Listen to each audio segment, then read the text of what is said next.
Microphone check, 1, 2, what is this? It's the 5'7" assassin in the podcast business. I am your host, Rohan Patra, the rap music plug at your service. Here we are again at the end of our rainbow. Turning nothing into something, overcoming your surroundings, exhibiting incredible perseverance have all served as major components to the stories of hip-hop greats throughout the years. And today I am joined by someone who absolutely fits that bill. Someone who has succeeded with his integrity and authenticity intact despite the odds. That man is Chicago's Vic Spencer, whose 2022 has been stellar, having dropped some great records in Still Here with Doc da Mindbenda, Mudslide with Small Professor, and most recently Psychological Cheat Sheet 3 with August Fanon. So if you're interested in feeling inspired or enlightened today, this conversation with Vic Spencer is for you. And if you're not into that sort of thing, cool. I think DJ Akademiks has exactly what you're looking for. The Rap Music Plug podcast presented by QLC TV is the remedy to the I don't have anything good to listen to problem. Through in-depth album and song reviews, as well as artist interviews and general rap commentary sprinkled in between on all of what the mainstream and underground rap scenes have to offer, this is your one-stop shop to knowing what to add to your queue, play next, or pop into your record player. Welcome to the show. Vic Spencer, welcome to the show, man. How are you doing? Peace and love, man. I'm feeling good. How about you, man? I'm great. Happy birthday, or happy belated birthday. Thank you, man. Appreciate that love. You've had a huge year in 2022. Like, you've dropped 3 great projects, and I think those have really solidified you as like definitely one of my favorite artists out right now. And I think it's solidified that for a lot of people. These last couple of years have been pretty outstanding. Appreciate that, man. I just appreciate y'all tuning y'all ears, lending your ears to the work, man. That's what matters the most, man. That's why, I love doing what I do, but it's also a boost when you got people that just continue to show you that love and continue with support. Show. And one thing in particular that I really like about your music is that you maintain like a level of humor and edge. And I feel like it adds a lot of levity to like pretty emotionally charged personal subjects that you like are very open with that could otherwise be very depressing as a listener, and it makes for music that's like really honest, but it doesn't like, I don't feel like it really drags me down like a cliff like some other music does, where you're really going to kind of feel kind of in a negative headspace almost. And it reminds me a lot of someone I know that you really love, Sean Price. I think he's like, I can see that influence through and through, because like you guys were both just so unapologetically authentic, like 24/7. And I wonder, like, does it feel difficult being so open and honest in your music that like, invariably is exposed for like everybody to hear? Sometimes I'll be weary on self, but sometimes I also think about like how my music can help others. And then sometimes, I sometimes be like a selfish listener, or I'm listening to myself, trying to figure out if it's gonna help other people and stuff like that. I just realized that sometimes when I'm doing the music that I'm doing, I kind of like take myself out of the equation. You know what I'm saying? So that way, I won't feel like a certain way about it. But then also I like to think about a lot of the negatives that happen in my life, and how I also just made all of those negatives into positives all the time. Like, you know what I'm saying? So I just think about that more than anything, just being more positive, regardless of how I grew up and how I was raised. And I just try to maintain a level of positivity, because it could have been worse for me. And, I try to display that more than try to, have people in the down, because I know stuff happens in the world, and, we got to speak on it. And, some music can get you in that somber that, but I also want to put out that kind of music too. But then I also want to leave the it's gonna be okay Mm-hmm. in my records, and you know what I'm saying, and uplift, you know what I'm saying, because my music literally helps me. You know what I'm saying? And I listen to it with somebody else's ear all the time. I listen to my music with somebody else's ear. That I don't know if that makes sense, but I No, no, I always hear do you. that. Yeah. I always do that. Like soon as somebody give me some sort of critique, I try to go listen from that perspective. You know what I'm saying? It might be mad difficult, but I still try to do it because it's just room. I always thought that I was a rapper that could kind of be like in conversation with a person. So it's like I treat it like with those same contents with listening and trying to drill out what they thought and just get on the level of the listener. You know what I'm saying? Because Mm-hmm. I feel like even when you're talking to somebody, you work with them based on where they at in the conversation. You know what I'm saying? Better whether you better than them or they better than you just dealing with the situation at hand. And then eventually you're gonna be like, yeah, everything's gonna be okay. So that's kind of like my approach Mm-hmm. with the rapping, making sure that I'm not like being like mad depressive on records and stuff like that. I still want to encourage, I still want to uplift. Man, yeah, I love how you said that like, you're making music with like the ear of the listener. Like I do find that there's not every artist can feel like as like relatable gets thrown around a lot. Like, oh, is artist relatable? And most times people are like they talk about things that I being the listener have been through, which is great, that's cool. But you don't need to, I think, need to like have similar life experiences necessarily to feel like you relate to an artist. And I think like that's Yeah, something that like because I don't share a lot of the life experiences you had, but I feel like you're like very much like a very personable individual in like how you carry yourself and like how you present yourself in your music. And that's what I love. And that's why I love that's why I brought up Sean Price because he's like one of the only rap, like not one of the only, but he's one of the strongest examples of that in rap, I feel, because he had that whole like brokest rapper thing. And it was just like he was so confident, self-aware. And that's just like that was really like well, I think one of the things that made him so special, other than being like a fucking yeah, amazing rapper, obviously. Um, absolutely. but no, I respect that. And like from my vantage point, it's impressive to see how much love that I feel like you've been receiving from your peers. Like I see it all the time when I'm on Twitter. Like I know like when as you were promoting this latest record with Fanon, Psychological Cheat Sheet 3, I was seeing a lot of like rappers I follow being like, man, like you inspired me to do XYZ. Like you're the reason I started rapping. And I feel like like outside of simply making great music, I feel like a big reason why you garner that respect is that you show love and like you signal boost from art for other artists that you work with and or respect. And I don't Yeah, think that's very common a lot of times in the industry these yeah, days. I'm absolutely. wondering like why do you think rap artists these days adopt that kind of like crab in a bucket mentality of and like how have you been able to break free from that? I feel like rappers is I think they like halfway supporters. I feel like rappers don't completely fully support another artist. It's just like when you go hustle on somebody block, even though you know them, you gonna go step on their toes. You still stepping on their toes because you know what I'm saying. Everybody don't know you, and then I also feel like some of these artists they might save face in person, but on the internet, you know what I'm saying. It's like you actually helping them. Like I think rappers think it's a weakness to kind of like help other artists. You know what I'm saying? Mm, Like I feel like when you see me on when you get me on records and just take me being on records with like um Ransom and Rock Marcy and all of these guys and you don't see a personal retweet from none of those guys. You know what I'm saying? It's like it leaves you in question. Like you know what I'm saying? Did they really fuck with you? You know what I'm saying? And do mm-hmm. they really? It's I think it's more of that than the crab in the barrel.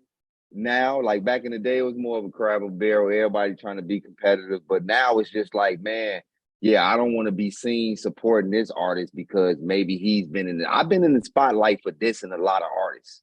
Like I've been in Yeah. the spotlight for shitting on a lot of artists, and people don't like to be attached to that. They're trying to save face and stuff like that. But when you working with me, you get Vic Spencer in its entire, and you know what I'm saying. To expect that from other artists, it's just that it's not gonna work. You're gonna be let down, and that's what I've experienced with artists. You know what I'm saying. I just take the respect that, yeah, you know what I'm saying. I got a Rock Marcy verse. I got a Ransom verse. It's just like, yeah, they gave me a pack to go serve. Now, oh man, you want me to do your work for you too? Nah, I'm not gonna, you know what I'm saying? Nah, I'm gonna do the work, you know what I'm saying? So I don't take it personal like I should be or like artists should, but I know what it feels like to take it personal, you know what I'm saying? To take something personal when somebody don't support your music, especially if they are on an album, like, you know what I'm saying? What's hard to retweet it? It makes me feel like, yeah, somebody's been talking bad about me around this artist and they don't want to Yeah. be seen supporting me. And it just makes me think about stuff like that. So I just feel like the love needs to be reciprocated 100%. If you're going to do a feature for an artist, you know what I'm saying? Just do the same thing you would do if it was somebody else. I feel like if Kid and Play got a song with Ice-T, you know what I'm saying? You're gonna see both of them supporting each other. You know what I'm saying? It's not gonna you're not gonna get a, you know what I mean? But if you see Kid and Play with Vic Spencer, you know what I'm saying? You're gonna see Vic Spencer pumping that more than anything. You know what I'm saying? And you ain't gonna see Kid and Play say anything. They just gonna be looking at you like, yeah, I gave you the pack. Now you go work the pack. You know what I'm saying? Yeah. So that's my Yeah. approach. That's my approach on it. You know what I'm saying? I feel like I shouldn't have that approach because I feel like people should reciprocate the love that I Yeah. dish out. But you know, it's all politics. It's all competition. You know what I'm saying? And it's terrible, and it could be discouraging. I just wish that rappers wouldn't be on that. If you going so if you a big time artist, just don't just RT another big time artist. Y'all all got the money. Y'all all got the accolades. Y'all all got what you need. You know what I'm saying? Support somebody that you least when the least expected. You know what I'm saying? You don't know what kind of wonders or what kind of numbers or what can transpire from that. And I think rappers understand that. They just selfish like that, man. So it's a selfish act. And you know, I want to be a model, a total anti against that. I'm anti Yeah. against that. And I don't think I guess speaking like from a listener perspective, I don't think artists understand that like we can see that too. Like Yeah, I mean, when I see a Rock Marcy making a track like featured on a track with Vic, like people assume that that is a cosign. Like they think, oh, they like each other or they fuck with each other's work.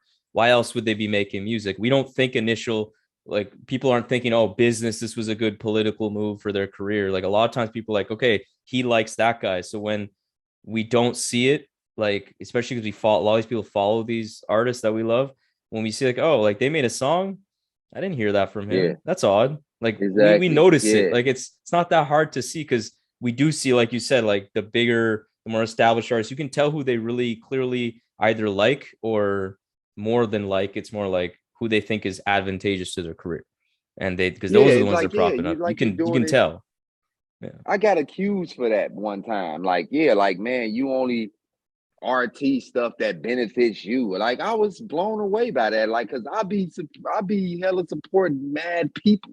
You know what I'm saying? Mm-hmm. I would support people that don't have a platform. You know what I'm Yeah. saying? That I believe in. You know what I'm saying? So when somebody told me that, it's just like, man, that's what's really happening to me with Mm. all these guys. You know what I'm saying? You see me on pictures with guys. If you see me on pictures with guys, 9 times out of 10, we done did some kind of work. But that's it. You're not gonna see nothing else from nothing. You can just if I wouldn't post it, then it would never happen.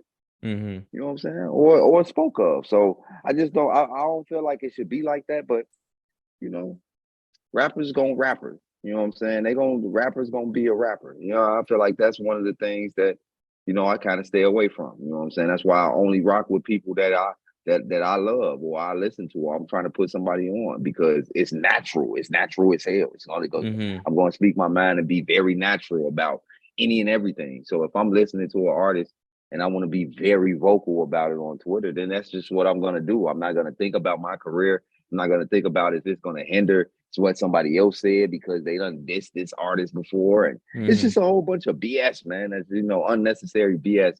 If you rocking with a person, just rock with a person, whether it's online, whether it's in person. Don't treat me one way in person and then be some type of dick online. You know what I'm Yeah. saying? Don't do, Yeah, that's and that's word. what a lot of that's going on. It could be discouraging, but if you a person like me, you work on multiple projects and you don't think about what these artists is doing, or I'm holding on, waiting on this artist to finish this and that. Nah, I got 15 other albums to worry about. I don't want nobody to feel like I need them or I need a cosign. Sean Price said I was the best rapper in Illinois. I'm gonna hold on to that for the rest of my life. As Ain't you nobody should. can ever tell. None of these rappers ever got that type of compliment. So you know what I'm saying? So I just hold on to that and be thankful and blessed for that.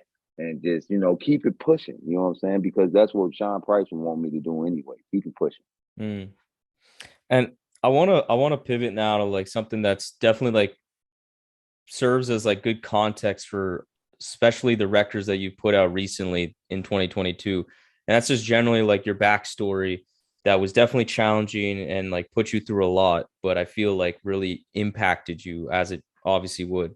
And like, so I was wondering, could you delve into some of your experiences as a child in a group home and how all of this influenced the music and like, and how you've been able to navigate in hip hop? Like, how did that really influence really everything that you do? Um, I always felt like I was a basketball player, or I was gonna be a basketball player when I was a shorty. And when I entered those group homes, that dream was taken away from me. I always was dipping and dabbing and rapping. You know what I'm saying? I modeled Redman how he rap all the time when I was a shorty, and I dipped and dabbed in it, but I didn't take it serious until that basketball dream was stripped away from me. I was supposed to go to a Alonzo Mourning basketball camp and wasn't able to go because I was in a group home that restricted me from going out of the state. Oh, So so I had to channel to something else. You know what I'm saying? I always was rapping, like I said. So I just took that serious. You know what I'm saying? I started rapping on karaoke machines and focusing on trying to do one takes every time I press record. And that's when I started to develop a skill for rapping. You know what I'm saying? And being in those group homes, it kind of like made me drown myself in the rapping. You know what I'm saying? That's definitely the group home and making that decision to rap literally drowned me into really wanting to do it, to the point where a lot of people, a lot of my peers saw me and wanted to be in my room doing the same thing I was doing. And these are guys that got guns on the group in their group home and selling drugs in the group home and being gangbangers in the group home, real tough guys, you know what I'm saying? And people saw that. Like the staff members saw that, you know what I'm saying? And wow. they labeled me as a great leader. You know what I'm saying? I didn't know what none of that stuff meant. I just knew that I was some sort of, leader in a sense. You know what I'm saying? I just knew I was doing something that made the guys stop doing what they was doing to come do what I do. You know what I'm saying? And then it just turned into something that we just rode with. We were the group home felons. We was, you know what I'm saying?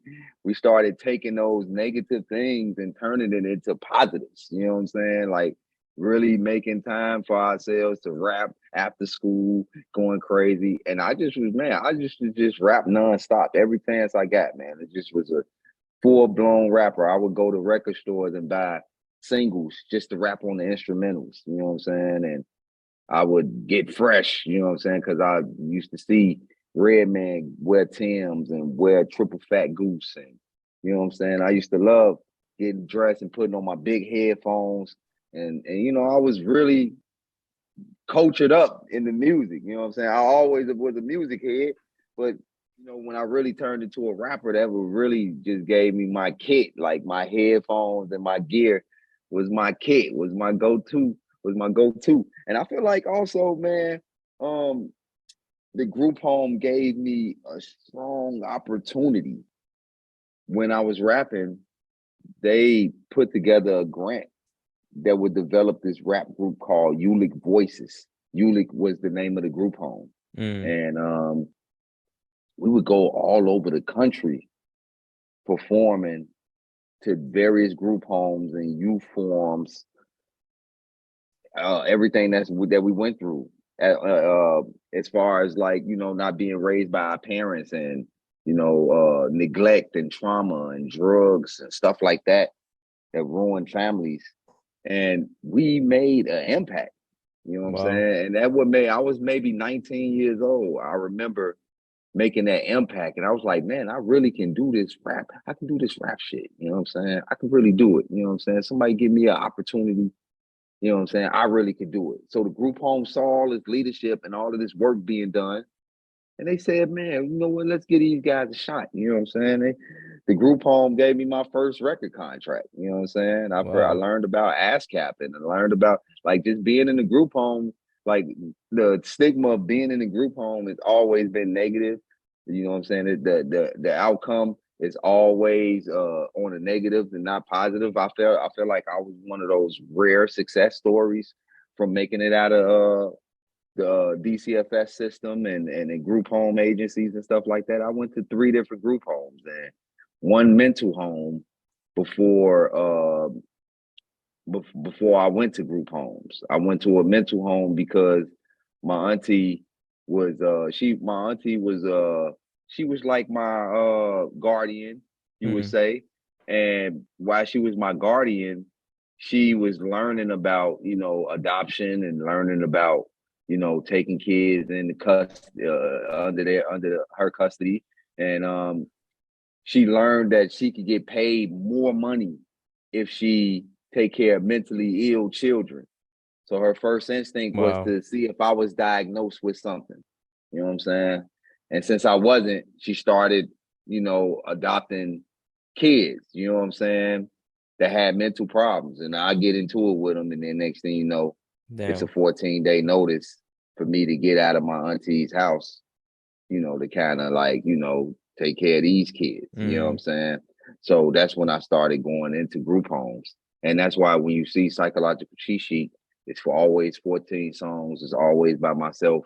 And it's always like something that's relating to those kind of actions that I had in group home or coming up with my family. That's why it's a lot more retrospective and personal for Mm-hmm. me. You know what I'm saying? That because that's my channel.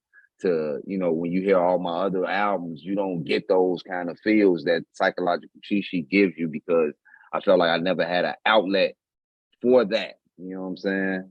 So that's so that rapping kind of like took over my soul, and the group homes actually helped. You know what I'm saying? And I still have a good relationship with my mom and my dad. You know what I'm saying? Not so much with my pops like that, but with my mom, you know what I'm saying? I have me and my mom have a good relationship, you know what I'm saying? And she always proud of what I do. And they see what's going on, they see the work, you know what I'm saying, and they see me talking about them, but it's my truth, you know what I'm Yeah. saying? So, Yeah. you can't take it away from me. And my mom and my dad, man, my mom always was like big on trying to see if I was gonna cuss her out for, my past and stuff like that. But she's like, yeah, your siblings did it. I'm the youngest of 4. And she's like, yeah, your siblings did it. You need to, I'm waiting on you to cuss me out, and I never did, because I felt like the music kind of did that for me, you know what I'm saying? Mm. Kind of like kept me sane and, Yeah. healed me from just from having a rough past. The music kind of did it. So I don't know, if I would have been a great basketball player or not, but I like how, you know, I made the decision to rap and then just kept at it no matter how long it took, just to, still persevere and use it as a success or a source of success story to somebody else. Yeah. No, that's beautiful, and really just really happy that you're here with us making great music. Like, it's just, you're like you said, it is rare, but it's a really turning negative to a positive, like, to say the least. And Yeah. I think in your last, like, your, especially, I find it pretty pronounced in your latest releases, even outside of Psychological Cheat Sheet 3 or any of those series, there really Mm-hmm. seems to be like an elevated sense of purpose, or kind of like a real drive to speak on like mental health and like living in an honorable way, for lack of a better words. Like tracks like Self-Care Welfare on Mudslide, perfect example. Hmm. Um, Yeah. and even outside of the music, like I know you do some work with the community, with the youth, like you know, given your challenges that you face in your life and like your experiences, like you mentioned it earlier, you see your music as helping others. Like, do you feel a sense of pride or even like a responsibility to spread these kinds of messages in your music, to give that guidance to the next generation, if you will? Yeah, absolutely. I feel like there's not a lot of rappers that's doing it on that level. You know what I'm saying? I feel like a lot of rappers motivate and inspire people to get it. Like you see a rapper dressed up crazy, it inspire you to want to do that same thing. But I don't feel Mm-hmm. like rappers is tapping in into their vulnerabilities, you know what I'm saying, and making it cool. You know what I'm saying? Now I ain't trying to, I know mental illness is kind of like the go-to thing for everybody, but Yeah. I didn't have a mental illness, but I was tried. I was diagnosed, and I remember being in that place for 14 days and all of these different things, and how I took all those components and tried to put it in my music. So I feel like, that's what I guess what I'm trying to say is that that's my way of dealing with all of this stuff. You know what I'm saying? Yeah, and I feel like and that's why I do what I do now. You know what I'm saying? I do the mentoring. I've been at the job that I'm at now, youth advocate program, 15 years. You know what I'm saying? And I've been mentoring for over 20 years. Just, you know what I'm saying, just giving, what was given to me while I was in those group homes. I feel like that's a service that's needed. It's very rare for a rapper to be, out in the field, right in the communities, putting in the leg work that's really needed. You know what I'm saying? And I feel important in that sense. You know what I'm saying? I kind of separate it. You know what I'm saying? So I just try to instill that in the kids, man. Mm-hmm. Just show that you can separate whatever you want to do, just whatever it is that you want to do, just be 10 toes in all of it. You know what I'm saying? I try to display that in the music and in the work field. Yeah. I don't know if you said this directly just now, but you basically said it's like you make vulnerability cool in your kind of how you carry Yeah. yourself, and that's really important. Like I love that, like especially given like where the world's going in so many different ways. I feel like we gotta make that cool, because if you're gonna live your life like as like a robot, just like stoic, like you're gonna burst one day. Like something's gonna Yeah. go wrong in your spirit. Like that's it's very important. And you know, like I want to get now into these some of these records that you dropped this year, because just really loved all of them. Mm, You mm. had Mudslide with Small Professor, Still Here with Doc da Mindbenda, and then the third installment with August Fanon and Psychological Cheat Sheet 3. And a commonality in these releases, and really for your most of your career, is that you really seem to like the structure of like the one producer, one rapper style. Why do you like that Yeah. structure for a record? I feel like when you intimate with a producer, you get a lot of work done. I feel like I have more mirror reflection with producers than rappers. You know what I'm Interesting. saying? I feel like producers work 1,000 times more than a rapper does. You know what I'm saying? And August Fanon is like a person that just sends like mad beats. Oh You know what yeah, I'm saying? I've heard the stories. Sends, it sends mad beats, and for me as an artist that I feel like I am in regards to August Fanon, I kind of like stop what I'm doing to go listen to those records because um, I feel like me and August Fanon is one and the same. Like he's like my mitten to my hand on the field, like my perfect, you know what I'm saying, for me to catch a wave. And I feel like, when you lock in with producers, um, or you feel that type of that producer give you that feel, you kind of like want to take advantage of that. You know what I'm saying? I felt like I always wanted to work with all the producers that small that Sean Price worked with, and Small Pro was one of those guys. Mm-hmm. You know what I'm saying? That was one of his last albums that he was working on before he passed. Was with the one with Small Pro. So, I was like, man, he let me hear a few of those records, you know what I'm saying? So I wanted to keep that alive, you know what I'm saying? And Super Legend, uh, he's another guy Mm-hmm. that, I was put on through one of his buddies. And, the music just kind of like blew me away, blew me and my homies away, you know what I'm saying? So I just felt like, and it was like a challenge because it's like these crazy, freaky loops. And I'm like, yeah, man, these joints kind of like, resemble me. You know what I'm saying? Mm. That's why I say it's like a mirror reflection when you're working with producers, because some of these producers that I work with, I have definitely feel like, yeah, this is catered to Vic Spencer right here. You know what Yeah. I'm saying? And I kind of like, I kind of like find myself wiggling in with them. You know what I'm saying? Wiggling in they got keys to their crib because it's just like, yeah, I can do a solo album per se, like Bar Wounds and St. Gregory and The Cost of Victory and Duffel of Gems, and you know what I'm saying? But I also can get intimate with a producer and make it feel like we're one and the same because a lot of times, you hear artists saying, yeah, I want to be in the studio with the rapper, with the producer, with the Mm. blah, blah, blah that I'm doing. A lot of these times, I'm not in the studio with the producer, or I haven't yet meet these producers. You know what I'm Yeah. saying? Like Sonny Jim, I never met Sonny Jim. I never met August Fanon. You know what I'm Yeah. saying?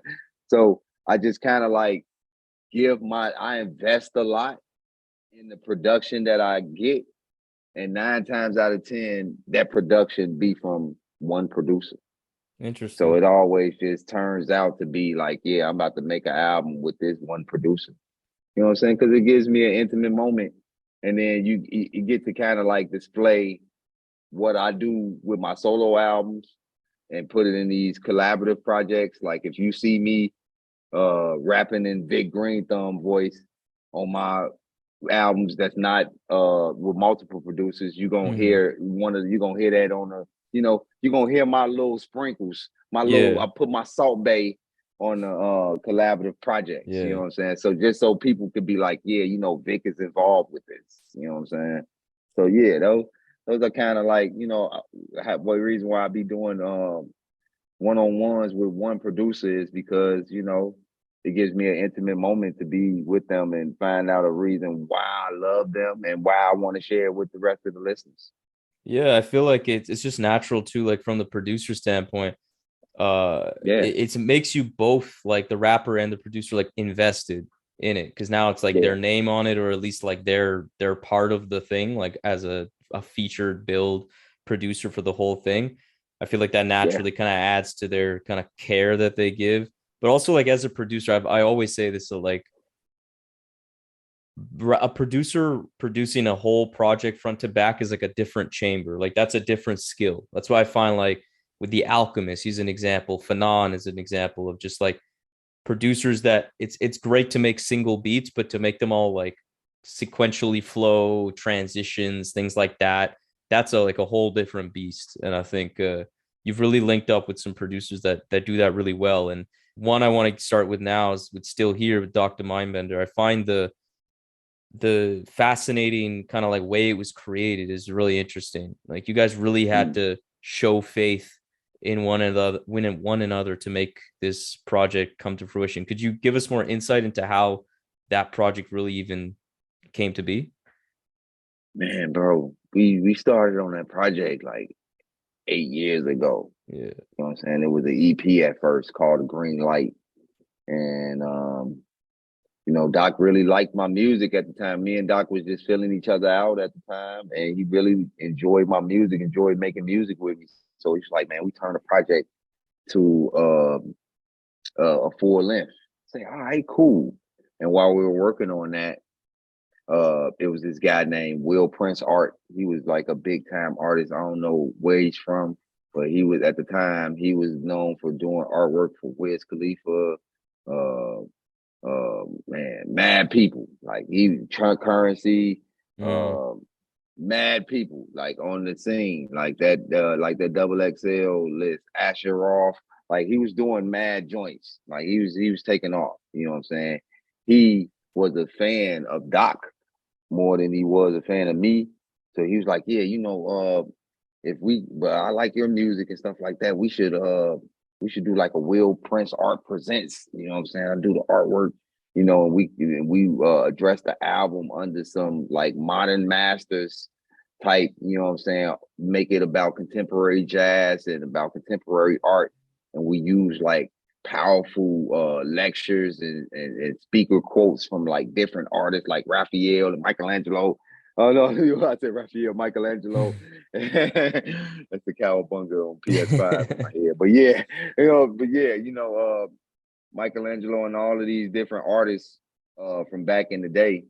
Uh, and we incorporated in the album. So we had to change the album around. You know what I'm saying? So we started reconfiguring the album. I started rapping more about art and like the contemporary jazz and but Doc was working on contemporary jazz and I was focusing on the art, the contemporary art. You know Mm-hmm. what I'm saying? We kind of like put both of them together and created an album. And then, me and Mick Jenkins get into some type of beef. And, I started seeing all these people choose sides. And I guess that's when Will Prince Art chose his side, chose to just disappear from the project. It was done, like crazy done. And he disappeared from the project. So me and Doc had to go back to the drawing board. And Wow. I felt like at this time, I felt like Doc could have been like not disappointed, but frustrated, not with me per se, but a little bit because it's like, I'm giving in to all of these different things that's going on and then a lot of these things happening. So it's like, yeah, a producer could easily give up like, yeah, man, you know what I'm saying? Working with this artist got too many, you know what I'm saying? But he ain't built like that, you know what I'm saying? That's why I say that's why I say that on the song. Doc had plenty of opportunity to kind of like get away from it. And that's Mm-hmm. why the album is called Still Here, because right after that, we just went in. I just was like pretty frustrated about all of the things that was taking place. And I just was like, fuck it, man. I'm gonna be the album's called Still Here. I started noticing that I rapped about it more, you know what I'm saying, on Doc beats because of all of the turmoil that we went through. Mm-hmm. So Doc idea was like, man, well, we make the album into like a capsule. We got so much work, you know what I'm saying? We can show how we started and show how where we at now. You know what I'm saying? We got so much work. And Doc is my engineer. So Doc records everything. He record everything that I dropped this year. You know what I'm saying? So he's behind all of my projects. You know what I'm saying? But Doc specifically for Still Here, his mindset was like, yeah, man, I want it to be like a time capsule since we call it Still Here.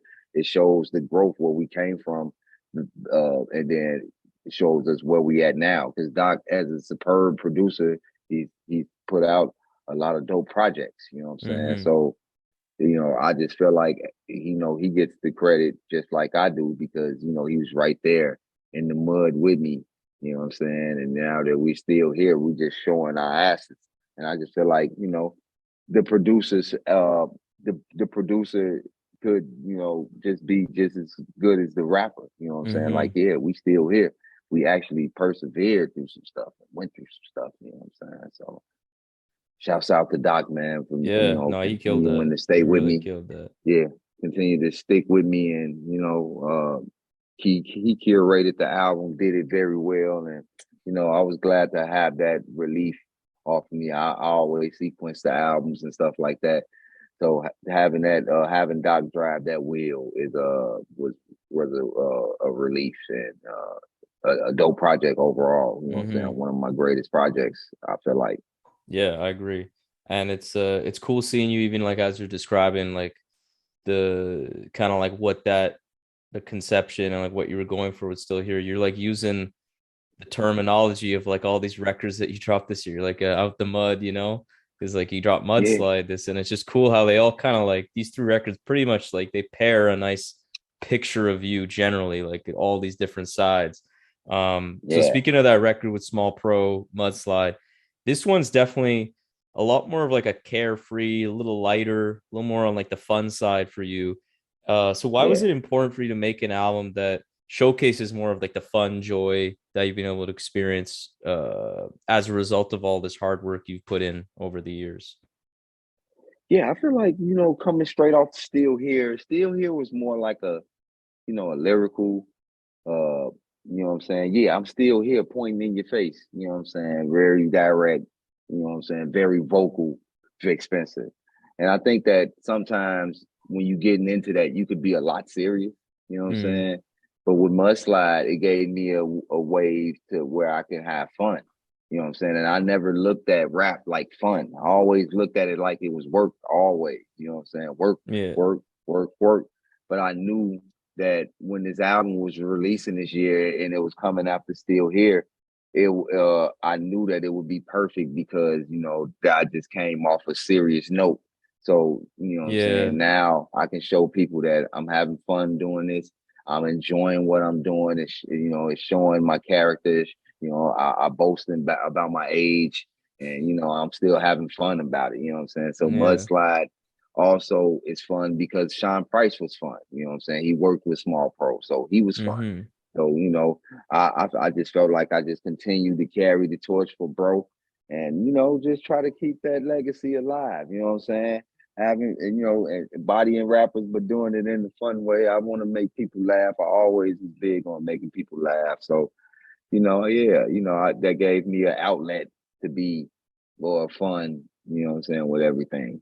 No, I really like the elements on this record. Like that storytelling joint that you have on the record is just like really one of the wildest, most vivid, funny shit I've ever heard on a song. It's so good. It's so damn Disobey good. your thirst. It's Yeah, crazy. that's just it's I can see it in like the way all the details you put into it. I was like, damn, this is just genius. This is so fucking good. Yeah. Yeah, But appreciate yeah, no, that. I like the balance that you give. I think generally your music does that. Like it's good to show like highlight challenges, highlight like real shit that can make people feel kind of down, struggle with, but then also showing like you can still have a laugh and like be happy along the way. Like it's good. It's important, I think, to show both of that. Hell yeah. Um, Hell yeah, absolutely. and yeah, so now I want to get into Psychological Cheat Sheet 3. So this is your latest record. This dropped very recently. You're working with the great August Fanon, and this is your third collaborative album in this series. And I think you hinted at this, or you kind of spoke to it just earlier, is that like the connection you guys hold together feels deeper than music. Like it's something Yeah. that I think you've been outspoken in the past outside of just this interview. So can you just elaborate on like why you feel you and Fanon have like this very strong bond and healthy creative relationship? I feel like August Fanon is just like the what was being done to me when I was I don't know how if I'm saying it right, but it's like I felt like I wasn't diagnosed with nothing, but August Fanon was. You know what I'm saying? August Fanon, grew up in group homes. August Fanon has like a similar background. I don't want to get too deep in his background, but I do want to say that, he's kind of experienced all of the things that I thought I was going to experience in Interesting. regards to mental health. You know what I'm saying? So he's like my, he's like my guinea pig per se. He's like my, or vice versa.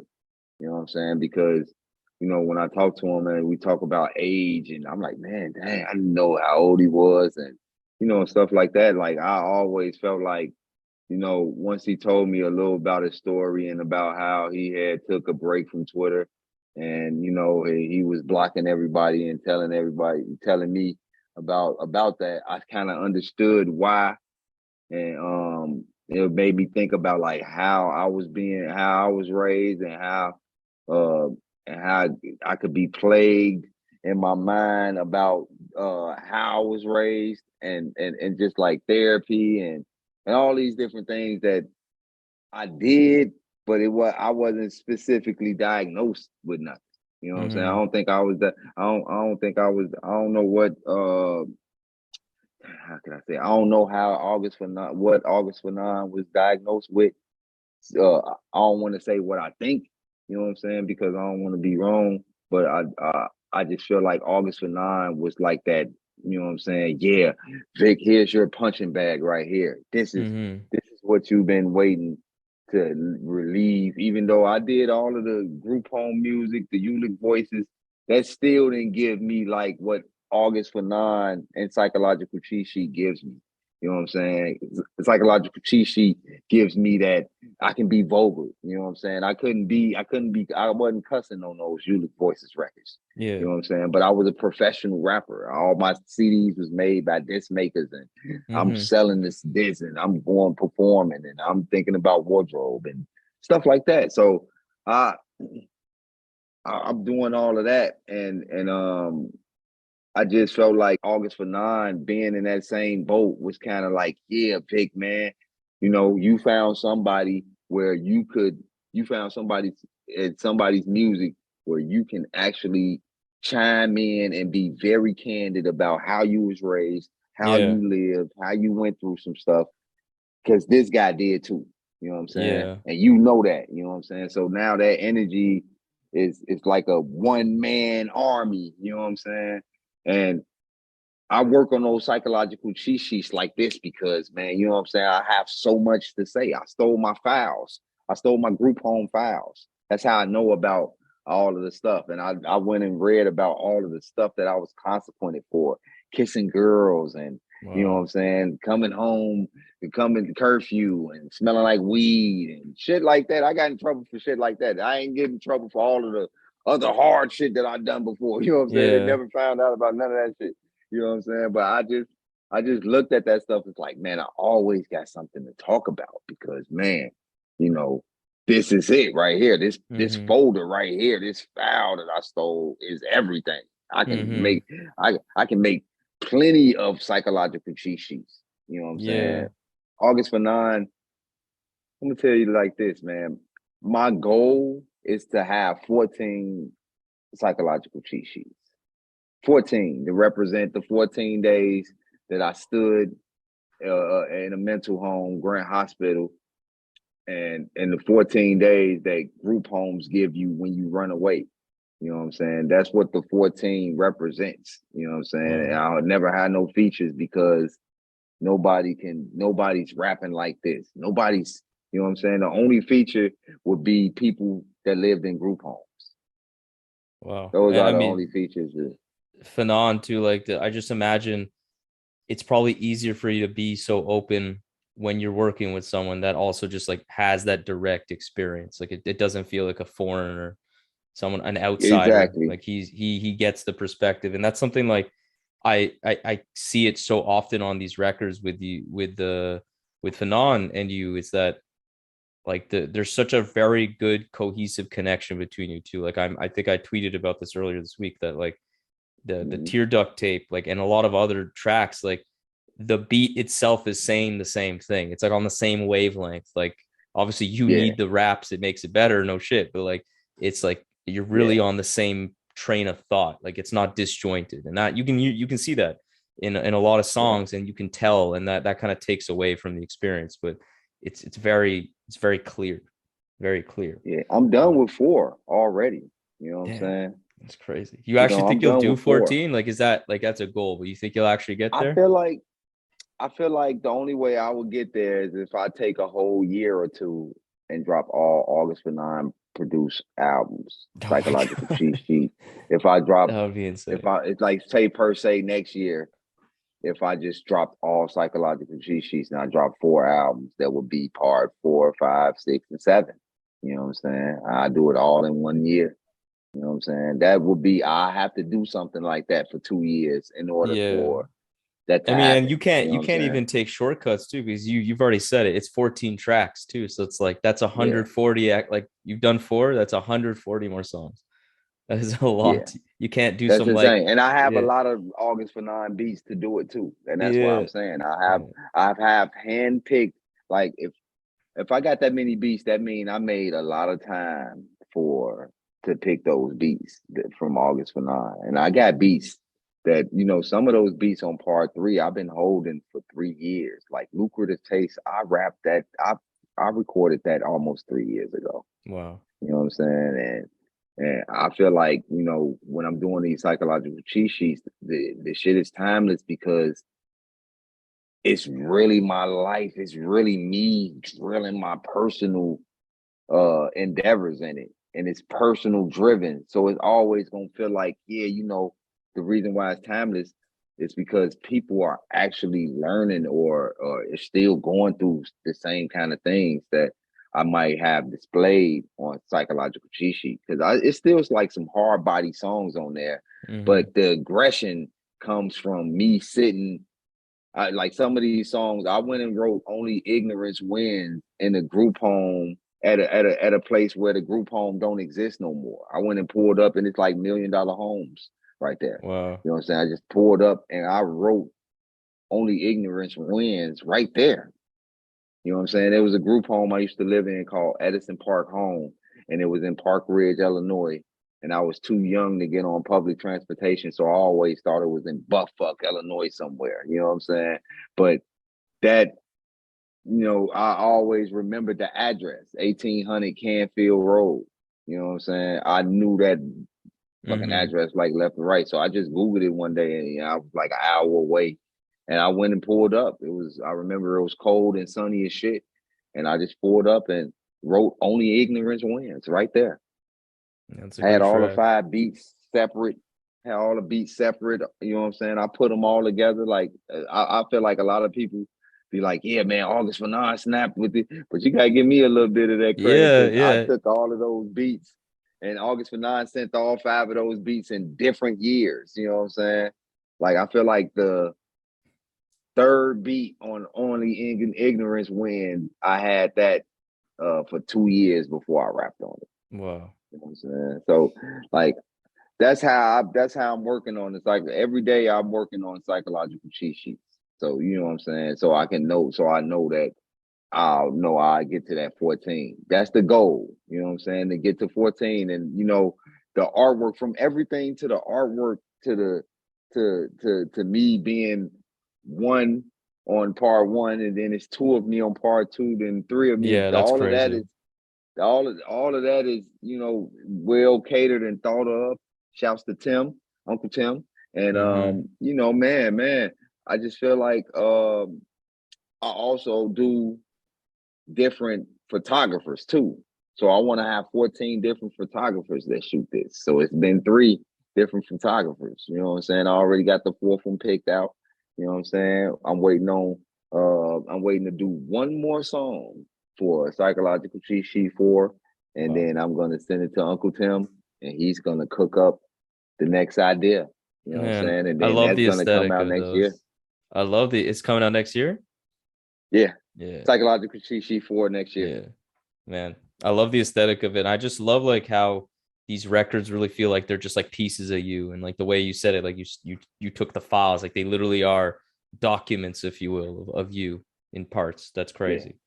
That's Yeah, crazy. I took the foul. I say it in the song. I stole the foul, winning the foul. I got a whole lot of shit I could talk about. I say it a lot in this album, more Hmm. than anything. You know what I'm saying? And it's in part 4, you'll start seeing like it, like before and after a song. It's like, you know, I'm being motivated. Like I'm self motivating myself while I was in Grant Hospital being diagnosed. I'm self motivating myself to keep myself from from being like or really losing it. You know what I'm saying? Like I don't think I really blamed myself for being in all of the mishaps that I was in. You know what I'm saying? But you know, I guess that having that confidence and boosting it and talking about it right now, knowing that it can help somebody else, I guess that helps me heal. It helps me heal, man. You know what I'm Hmm. saying? It's a psychological G sheet is dear to me, man. Like anybody could talk shit about any of my other records, man. Don't talk about that record. That record means more. I mean, I love all my music. I love it all, man. But psychological cheat sheets are dear. Like, you know what I'm saying? I'll fuck somebody up about that. You know what I'm saying? I Yeah. had to cut somebody out, you know what I'm saying? One of my good homies about that album, man. Don't say nothing about this album. Mm. You know what I'm saying? You can talk about any other album you want, man. Don't rate this album. How could you rate something like Tear Duct Tape? How? This is a Yeah, very emotional that's record. yeah. You know what I'm saying? How could you rate something like that? You know what I'm saying? I didn't do that for it to be promoted. I'm not, you know what I'm saying? I wasn't. I wasn't crying when I recorded it. I cried when I wrote it. You know what I'm Mm-hmm. saying? But I didn't cry when I was recording it. You know what I'm saying? Because I dealt with the emotion already. But I just feel like, man, people that rate stuff like that, that's just like, man, what are you doing? You know what I'm saying? It's a lot, man. Go rate Still Here, which is I Mm-hmm. think is the sleeper of the year. Even though it did well, it's Mm-hmm. still a sleeper of the year. You know what I'm saying? It still was a super sleeper. I got hella features on it. I go with a mad album with mad features to an album with no features. I Mm-hmm. go from hard body album, then I go to a fun album, then I go to a vulnerable album. You know what Yeah. I'm saying? I'm trying to display range in gems, not in sound. You know what I'm Yeah. saying? Because we really go through stuff. You know what I'm saying? Like I ain't trying to punchline rappers crazy, and uh I'm not trying to sing along on all the damn songs. You know what I'm saying? Mm-hmm. That's I just want to be able to make dope ass music that people can actually say, man, I learned something from it. Or yeah, you know what? Vic talk about a lot of shit. He might have said one line that resembled something that I could relate to in this song, even though he talk about a whole bunch of shit. You know what I'm saying? But this one thing right here got, you know what I'm saying? Because you can't Yeah. win them all. And so I just take that same approach with music. You know what I'm saying? So as long as I got to keep my great ear for production, you know what I'm saying? No matter who it is, it's always going to resemble, yeah, man, Vic Spencer was part of that. Yeah. And you mentioned Tear Duct Tape because that I think is the best song you ever made. I'll say that. That just Thank you. one of the most soul bearing songs anybody will hear ever. And there's one line I want to get into. Actually, there's two, but there's one I want to start with. I just kind of want to get your thoughts Mhm. on it. It just really stuck with me. Yeah. You said like, I think my and let me know if I'm butchering the line. By the way, I hope I'm saying it right. Is that I think my tears really carry my life. They over hurdles. Look like I'm moving forward, but I'm just going in circles. That one Mm. was like I don't know what I don't really even like could you like open up about what you really meant by that? I think I understand where you're going with it. And I just feel like I really relate to that one. Is it just like your Yeah. kind of like your sadness kind of drives your life in a way? Yeah. Yeah. Absolutely. Yeah. I feel like, man, if I'm sad about something, I'm trying to figure out, I know why, but I'm still trying to figure out like how could I benefit from it in my internal self? Like how could I really benefit from me showing the emotion to myself? Like that's how I'm really trying to think. So I'm trying to carry my life in a regard where how am I really healing from it? How am I healing from this moment or from whatever that brings sadness to me? You know what I'm saying? And that's what gets me over. That's what gets me over the hurdles. You know what I'm saying? And sometimes just like when we was talking about with the artist thing, you know what I'm saying? You might be thinking you getting somewhere, but you just going in circles. You know Mm, what I'm saying? Because like, man, I done felt like I done did songs with everybody, but why am I still in this same space? I should yeah. be in a better space than, you know what I'm saying? And that can be a sign of discouragement. You know what I'm saying? And that's all trauma. That's all traumatic stuff. You know what I'm saying? That could bother. That's very emotional. You know what I'm saying? And being able to, I just wanted to be able to share that I was very emotional about Mm-hmm. about stuff like that. That was just like a prime example. That ain't what I was specifically talking about in that verse, but that's an example of what that could be. It's Yeah. just was a general statement, like, man, I could just be going in circles about everything. Like, you know what I'm saying? You know, they don't want to hear you on records like this. They rather see you talk about guns. They rather see you pissed. They rather like Mm-hmm. that's that's what they rather for you to do. But I'm trying to stick out and be a sore thumb in that regard. And yeah, it's a tough it's a tough record. That was a tough one to make. And I Mm-hmm. really had thoughts bad, like not bad thoughts, but like I wanted to be very selfish and not put that record out. Like I wanted to keep that for myself. Like a lot of those songs on Psychological Cheat 3 is songs that I wanted to keep to myself to mentally heal You see that as myself. being selfish if you weren't to put it Yeah. out? Wow. Yeah, I feel like that's being selfish. You know what I'm saying? Why would I hold on to some music that could actually help somebody. Wow. You know what I'm saying? Why would I hold on to it? You know what I'm saying? Because of my selfish ways. Like, yeah, I don't want nobody. My whole selfish being about it is like, man, I don't want nobody saying nothing bad about this record. That's Mm-hmm. why, you know what I'm saying? I ain't want to put it out because it's like, yeah, the world is mad sensitive. The world gonna troll you. You know what I'm saying? And this album ain't for that. This album wasn't made for ratings and rankings. I mean, it's welcome, but it Mm-hmm. wasn't made for that. I mean, when I want people to listen to, I want people to listen and be like, yeah, you know what, man? Vic been through some shit, and Vic is still persevering. You know what I'm saying? So why can't I, or why can't I encourage somebody else that's in this same predicament as Vic? I'm not close to Vic, but I'm close to somebody that's been in this situation. Yeah. You know what I'm saying? It's it's accountability and vulnerability and all of that, man. You know what I'm saying? That's what I want to be discussed. Like, man, Vic is one of the first rappers that actually put his heart on off his sleeve and put it in a record. You know what I'm saying?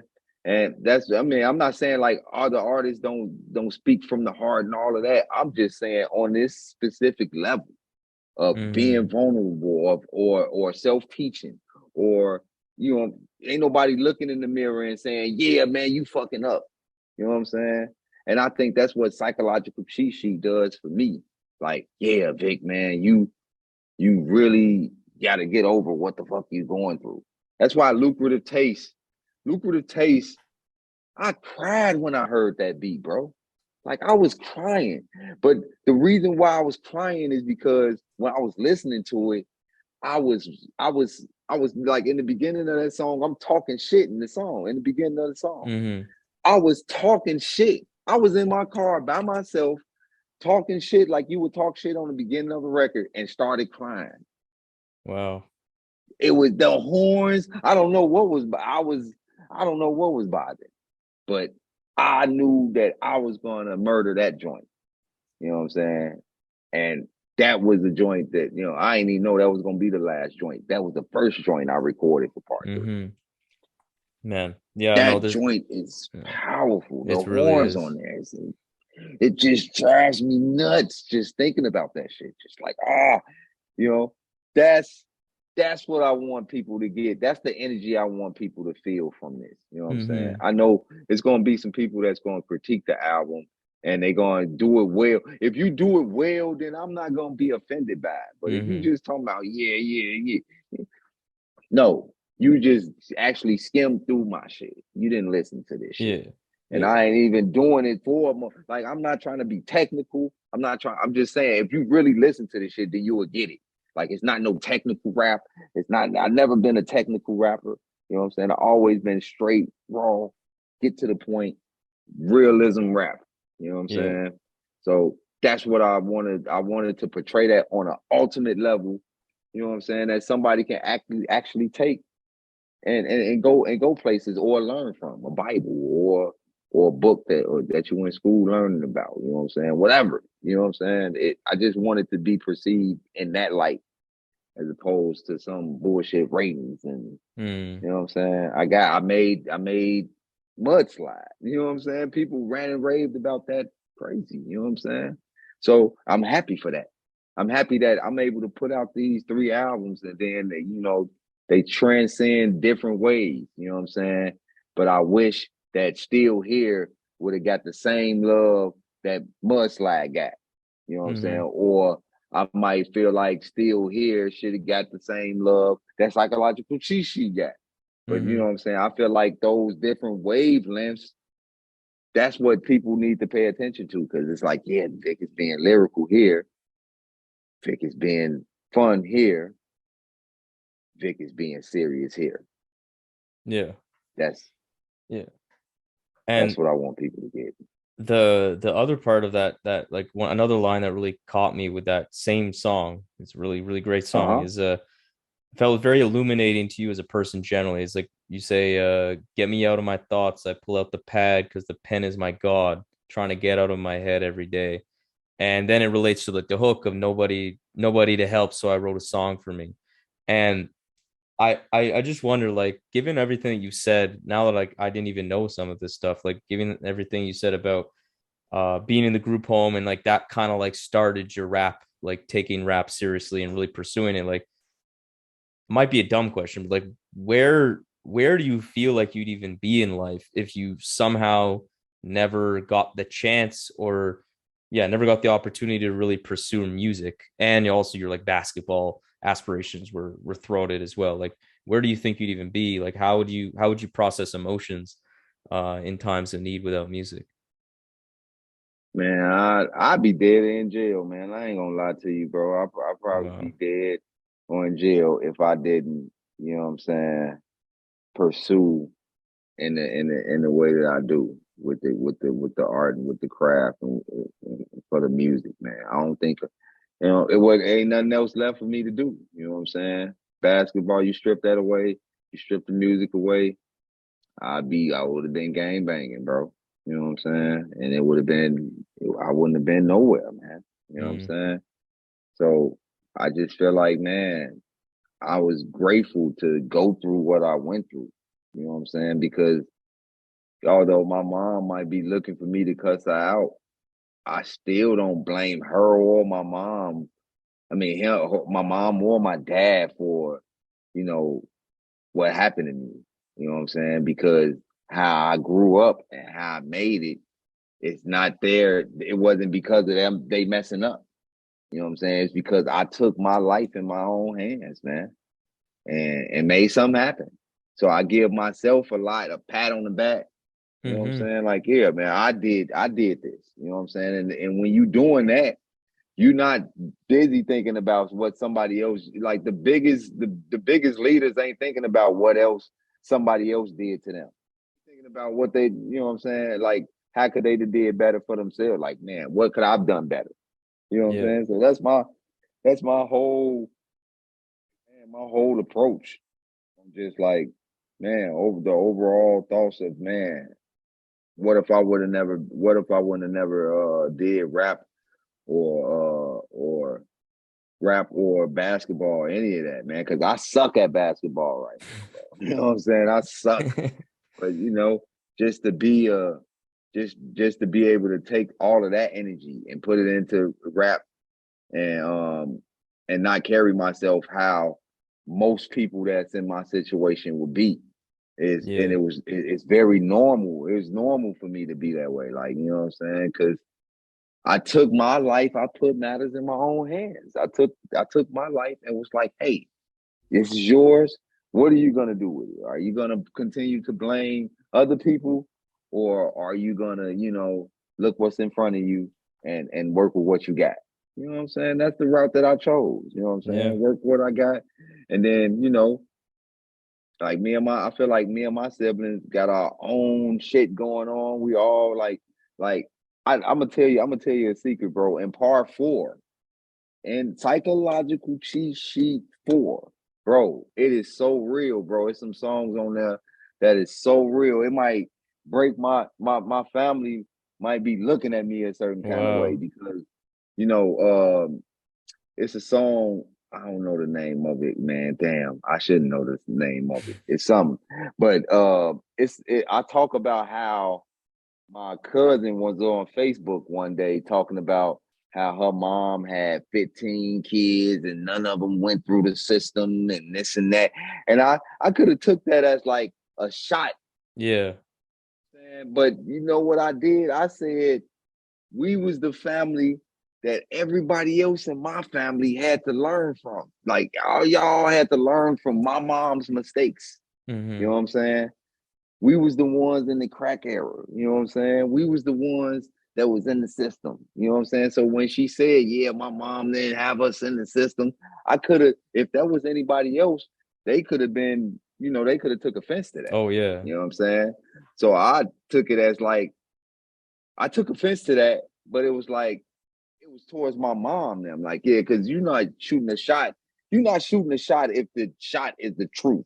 Like that's the truth. Yeah, you know what I'm saying? Yeah, my mom. Yeah, you know what I'm saying? My mom had us in the system. You know what I'm saying? So it pointed the finger at them, like, yeah, man, y'all was weak as hell for losing y'all kids. But on the flip side, our family really deserves some props because we stopped everybody else from y'all learn from our mistakes. Mm-hmm. And also, your mama had all those kids, but my mama had 4 kids and all of them married. None of her kids are. 2 or 3 of them are out of Mm-hmm. the 15.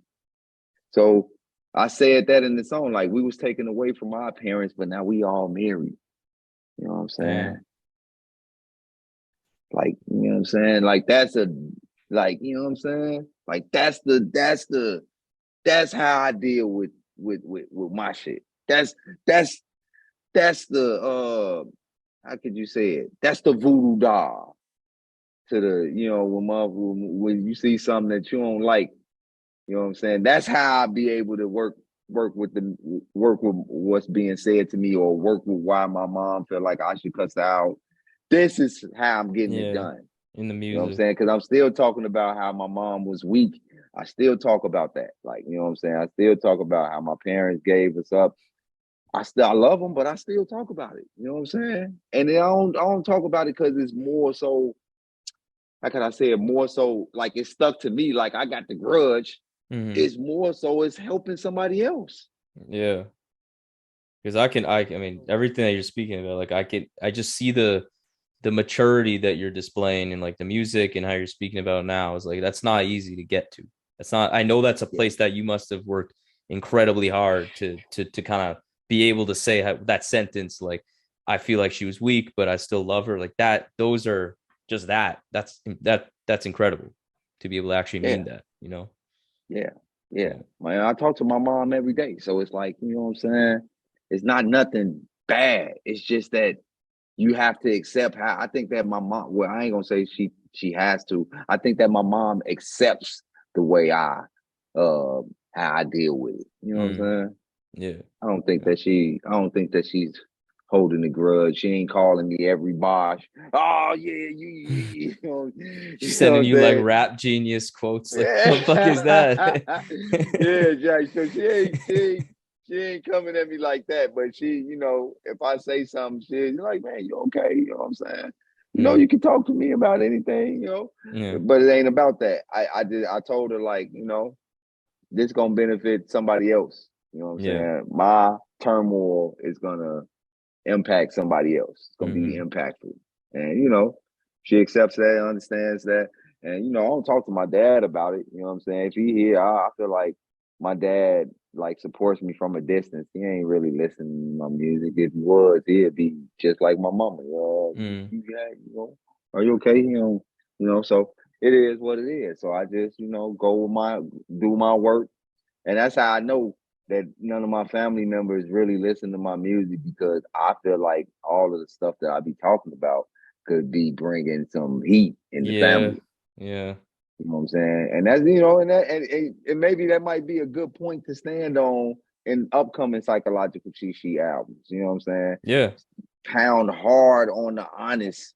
You know what I'm saying? While that's continuing to work on how that's helping others, it's also making me realize that my family, my immediate family, is not behind my music like that. And it just be and then it's on, and then it's to the point where everything I said or everything I went through was right. You know, yeah, Vic Yeah. was right, because you Yeah. know everything that he's talking about, you know, if y'all ain't actually paying attention to that shit, then you're not really listening. You know what I'm saying? Yeah.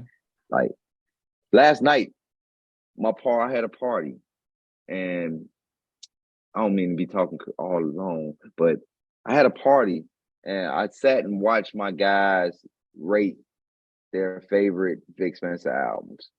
Just for them to do that, it's like a eye opener for me. You know what I'm saying? Mm, Because I got family members there, nothing against them, but you couldn't have that conversation with them. Go ask my cousin, what's the name? What's my top 3? What's your top 3 Vic Spencer albums? They couldn't do it. yeah. You know what I'm saying? They couldn't do it.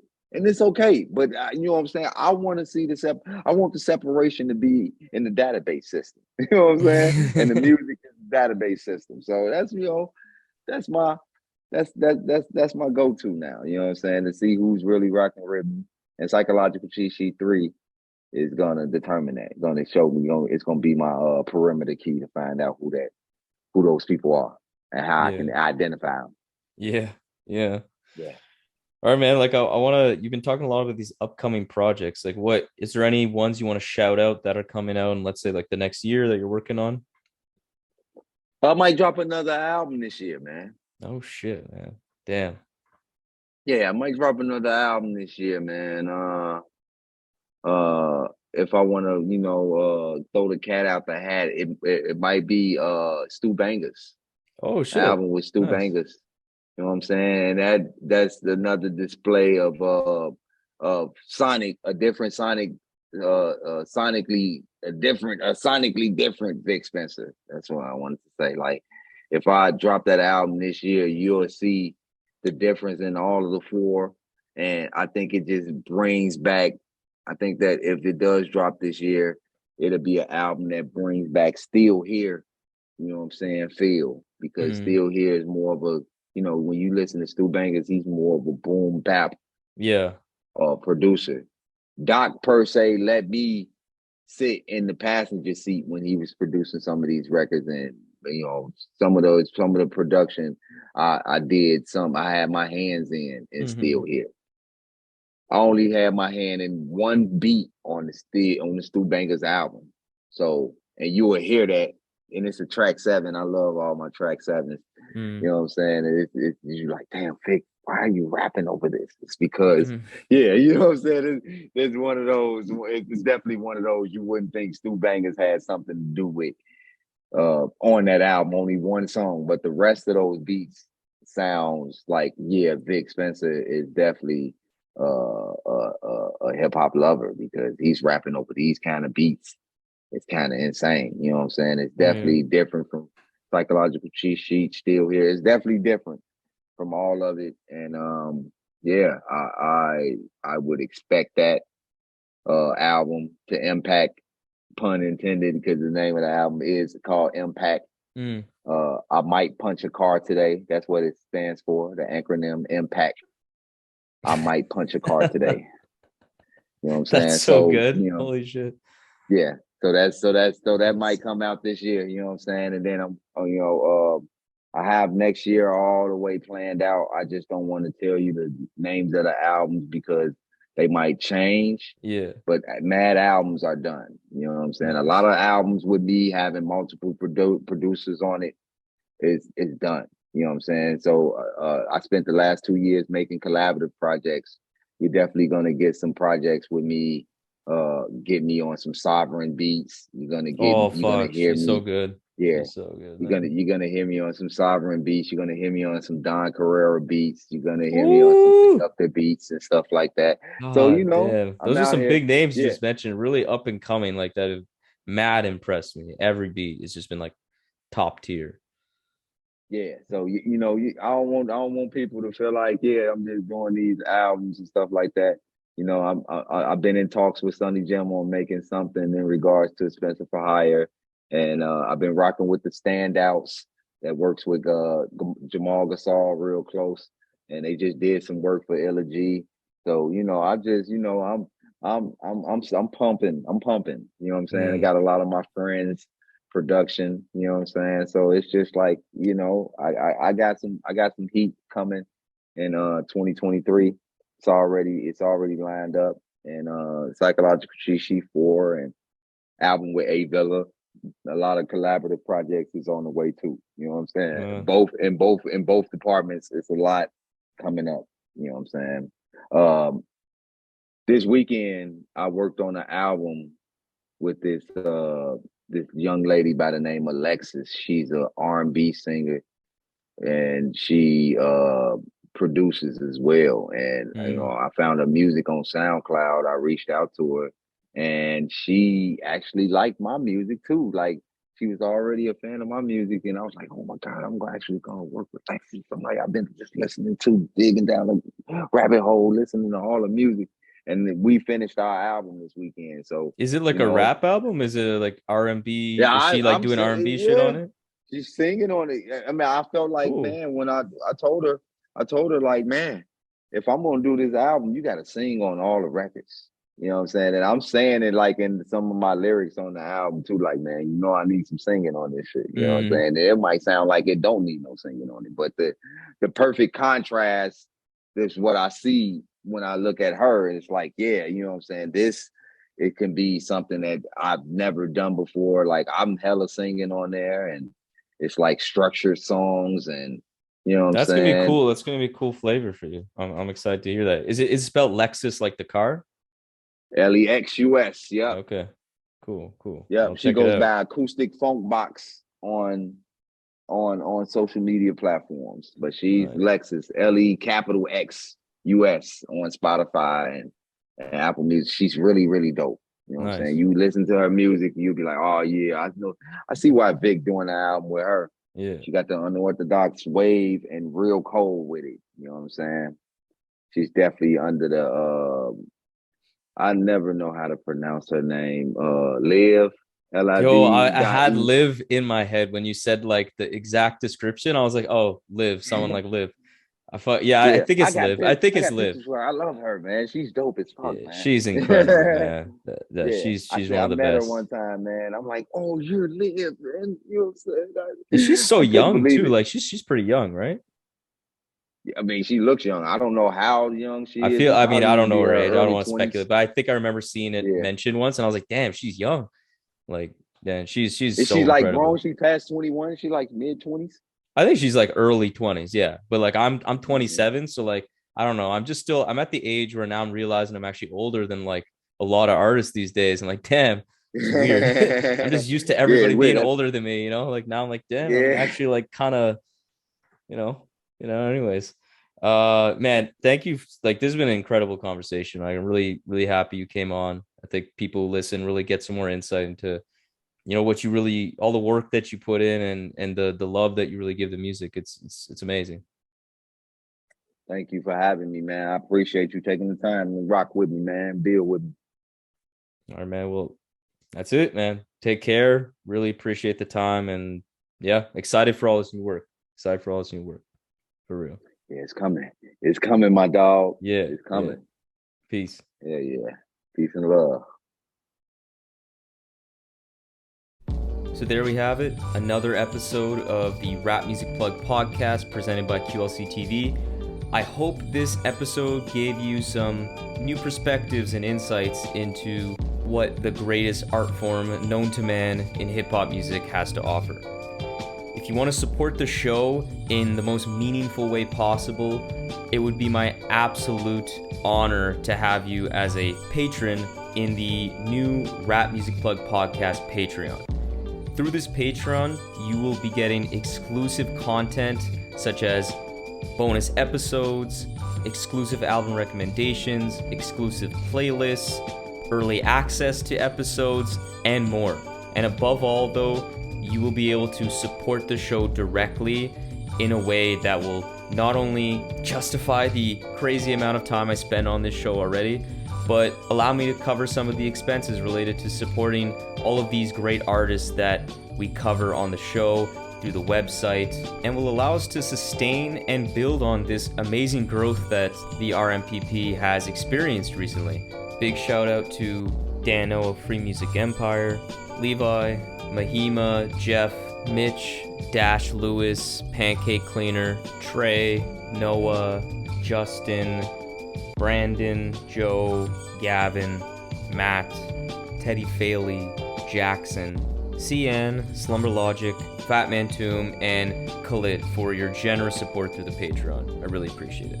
So if you have any questions about any of the Patreon stuff, or just want to keep tabs on the show, interact with me on rap music and all the great stuff that we can talk about, follow me on Twitter and Instagram at rapmusicplugpod, or shoot me an email at qlctv.podcast@gmail.com. You can also rate and review the show on Apple Podcasts and subscribe on YouTube and Spotify as well. But that's enough self-promotion for this episode. I hope you enjoyed it. Peace.